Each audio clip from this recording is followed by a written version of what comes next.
सबको उतारा नीचे, बोला उतरो नहीं तो गोलियां मारेंगे। उतर गया नीचे।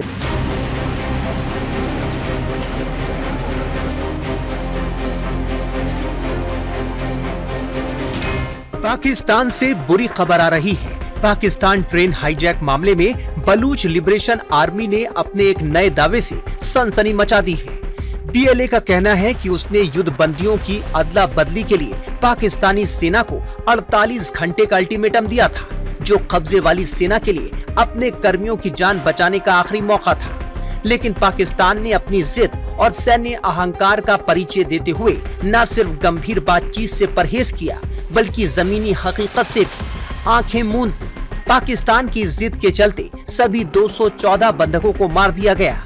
बीएलए ने कहा कि अभी ये लड़ाई खत्म नहीं हुई है, बल्कि और तेज हो गई है। शुक्रवार को जारी एक बयान में बीएलए विद्रोहियों ने बताया कि मारे गए सभी 214 बंधक पाकिस्तानी सेना के जवान हैं। मंगलवार को बलूच विद्रोहियों ने क्वेटा से पेशावर जा रही जाफर एक्सप्रेस ट्रेन को बलूचिस्तान में बोलन दर्रे के पास हाईजैक कर लिया था। ट्रेन में 450 से ज्यादा लोग मौजूद थे, लेकिन बीएलए ने बुजुर्गों, महिलाओं और बच्चों को जाने दिया था। बीएलए ने 214 पाकिस्तानी सैन्य बंधकों के कब्जे में होने का दावा किया था। पाकिस्तानी सेना ने बुधवार रात को बंधक संकट के खत्म होने की घोषणा करते हुए बताया कि उसने ऑपरेशन में सभी 33 बीएलए लड़ाकों को मार दिया है। पाकिस्तानी सेना ने बताया था कि उसने सभी बंधकों को छुड़ा लिया है। हालांकि पाकिस्तानी सेना ने बंधकों की रिहाई या बीएलए को हुए नुकसान के बारे में कोई वीडियो या तस्वीरें जारी नहीं की थी। इसके अगले ही दिन बीएलए ने बयान जारी कर पाकिस्तानी सेना के दावों को झूठा करार दिया था और कहा कि अभी भी बंधक उनके कब्जे में है। समूह ने यह भी कहा कि पाकिस्तानी सेना ने अपने जवानों को मारने के लिए छोड़ दिया है। लाचर लगा इसको, इंजन को जा रहे थे, लाचर लगा तो धुड़िया हो गया, फिर फायरिंग शुरू हो गया। फायरिंग था, फिर लॉन्चर थे, ऐसे धमाके थे कि बस अल्लाह ने बचा दिया।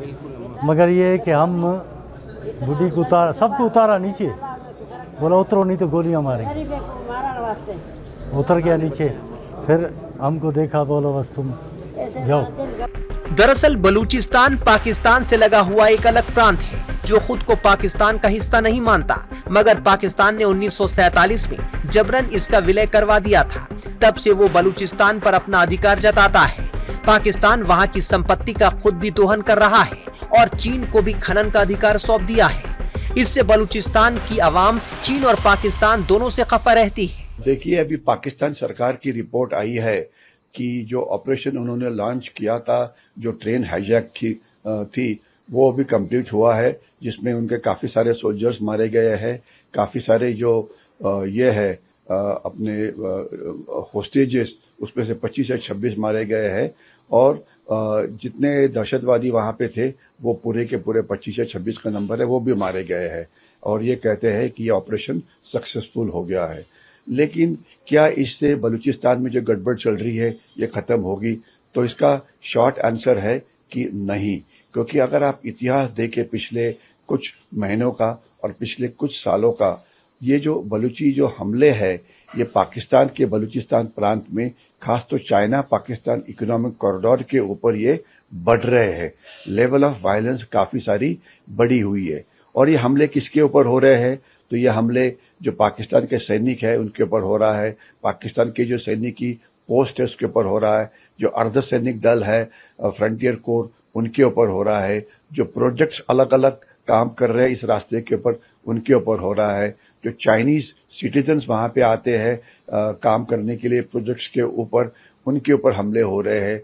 और अगर आप उसकी स्टैटिस्टिकल डेटा देखें तो ये जो फिगर्स है ये काफी बड़ी है और इसके खिलाफ पाकिस्तानी जो आर्मी है ये एंटी टेररिस्ट ऑपरेशन कर रही है, लेकिन जो कामयाबी उनको मिलनी चाहिए वो नहीं मिल रही है। मैं आपको एक ही एग्जांपल दूं कि पहले ट्रेडिशनली 85% ऑफ पाकिस्तानी आर्मी ये इंडिया पाकिस्तान बॉर्डर के ऊपर तैनात होती थी, लेकिन अभी मोर देन 50% जो है ये बलूचिस्तान और खैबर पख्तूनख्वा में एंटी टेररिस्ट ऑपरेशन कर रहे हैं।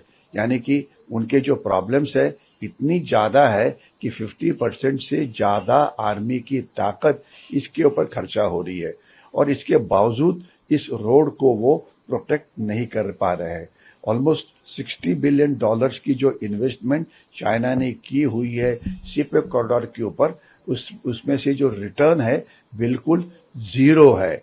और इतना ही नहीं, अभी सबसे बड़ी खबर यह है कि बलूचिस्तान आर्मी तो प्रॉब्लम कर ही रही है, इसके सिवाय जो खैबर पख्तूनख्वा में जो तहरीक तालिबान पाकिस्तान है, वो जो खैबर पख्तूनख्वा को आज़ाद करके वो चाहते हैं कि वो अफगानिस्तान में शामिल हो, वो भी बलूचिस्तान लिबरेशन आर्मी के साथ काम कर रहे हैं।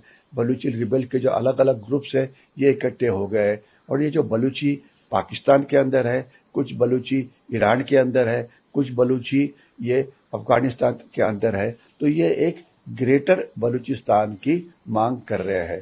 तो इसलिए ऐसे हम मानते हैं कि आने वाले दिनों में ये जो हमले हैं ये बढ़ते ही रहेंगे।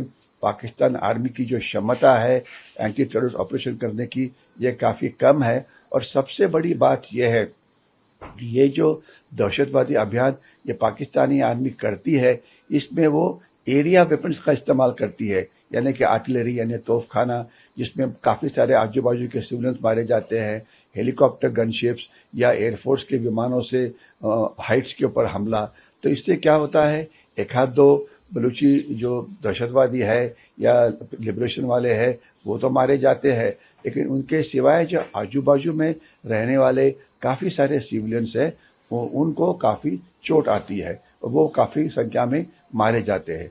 और लास्ट में यह है कि जिससे भी पाकिस्तानी आर्मी सस्पेक्ट करती है कि यह कुछ गड़बड़ कर रहे हैं तो उनको वो उठा लेते हैं। आज तक हजारों बलूची युवक को उठाया गया है, उसमें से हंड्रेड्स ऑफ युवकों को मारा गया है, उनकी लाशें भी कभी मिली नहीं है, और ये कायम के अपने फैमिली से गायब हो गए हैं। तो बलूचियों के जो ह्यूमन राइट्स है इसके ऊपर काफ़ी सारा अत्याचार हो रहा है, और जिससे पूरी की पूरी बलूचिस्तान की संख्या जो 2 करोड़ के आसपास होगी, ये पाकिस्तान आर्मी के खिलाफ है। खैबर पख्तूनख्वा की जनता जो है वो पाकिस्तानी आर्मी के खिलाफ है, और ये दोनों हाथ मिला रहे हैं। तो इसलिए आने वाले दिनों में ये जो ऑपरेशन बलूची करेंगे या तहरीक तालिबान पाकिस्तान करेगा, ये बढ़ने वाला ही है, और पाकिस्तान के अंदर जो हिंसाचार हो रहा है वो और बढ़ रहा है, जिससे पाकिस्तानी इकोनॉमी जो है एकदम डोल्ड्रम्स में जाएगी। लेकिन इसके बावजूद पाकिस्तान सीखने के लिए तैयार नहीं है। बलूच लिबरेशन आर्मी को पाकिस्तान, यूके और अमेरिका ने आतंकी संगठन घोषित कर रखा है। 2019 में अमेरिकी विदेश विभाग ने बीएलए को अपनी विदेश आतंकी संगठन की सूची में शामिल किया था।